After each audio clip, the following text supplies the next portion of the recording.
High friends, Manjushree home cook and blogs থেকে আমি মঞ্জুশ্রী আপনাদের সামনে আবারও একটা রেসিপি নিয়ে চলে এলাম, যা হলো কাতলা মাছের মাথা দিয়ে মুগ মসুর ডালের রেসিপি।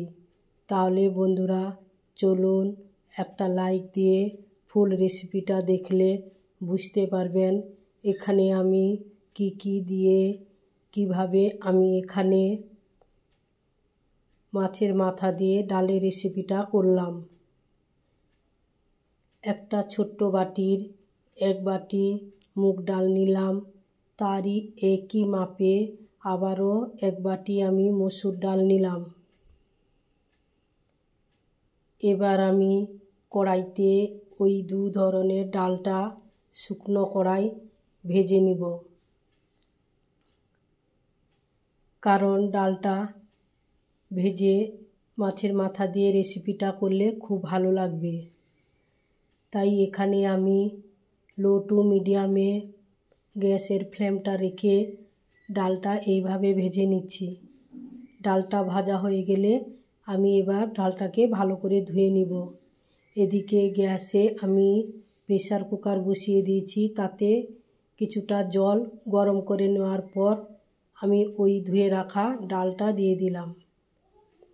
তাহলে দেখুন বন্ধুরা, ডালটা দেওয়ার পরে ফেনাটা উঠে এসছে, ওই ফেনাটা কিছুটা ফেলে দিয়ে আমি প্রেসার কুকারের ঢাকনাটা চেপে দিলাম।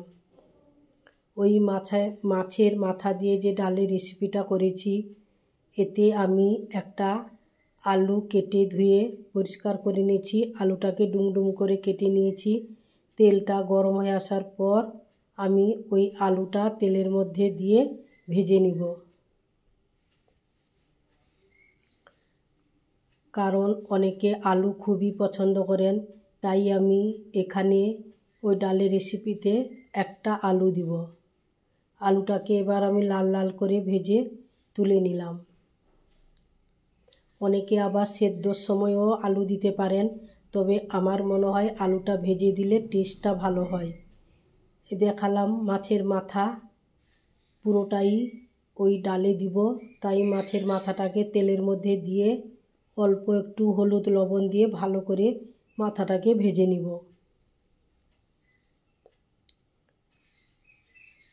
তাহলে আমার ফুল রেসিপিটা ওয়াচ করলে বুঝতে পারবেন এখানে আমি কাতলা মাছের মাথা দিয়ে 2 ধরনের ডাল দিয়ে একটা রেসিপি তৈরি করেছি। এই ধরনের মাছের মাথা থাকলে বিভিন্ন রকমের রেসিপি তৈরি করা যায়। অনেকের মাছের মাথা দিয়ে বিভিন্ন ধরনের রেসিপিও পছন্দ করেন।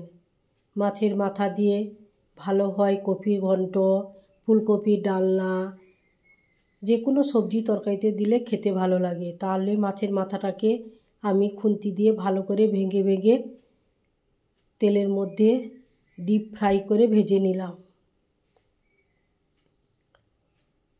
ভাজা হয়ে গেছে, এবার আমি মাছগুলোকে তেল থেকে আস্তে আস্তে করে আমি তুলে নিলাম।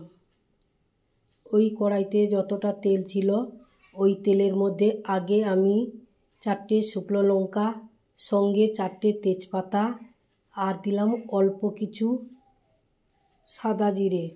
তারই সঙ্গে সঙ্গে দিলাম থেতো করা আদা আর একটা টমেটো ছোট ছোট করে কেটে দিয়ে দিলাম। এবার এই মশলাগুলোকে একটু ভেজে নিব। টমেটো গলার জন্য আমি এখানে 1/2 চামচ লবণ আর তারই সঙ্গে সঙ্গে দিয়ে দিলাম সমস্ত মশলা। 1 চামচ হলুদের গুঁড়ো, 1 চামচ এমনি প্লেন লঙ্কার গুঁড়ো আর অল্প একটু দিয়েছি কালার আসার জন্য কাশ্মীরি লঙ্কার গুঁড়ো, সাথে দিলাম 1 চামচ জিরে গুঁড়ো। এবার আমি মশলাটাকে ভালো করে কষাবো। আমি এখানে পেঁয়াজ দেইনি, তবে আপনারা চাইলে পেঁয়াজ দিয়েও তৈরি করতে পারেন। মশলাটাকে তেলের মধ্যে ভালো করে কষিয়ে নেওয়ার পর আমি যে ডালটা সেদ্ধ করে রেখেছিলাম ওই সেদ্ধ করা ডালটা দিয়ে দিলাম। এবার ডালের সঙ্গে মশলাটাকে আমি ভালো করে মিশিয়ে নিব।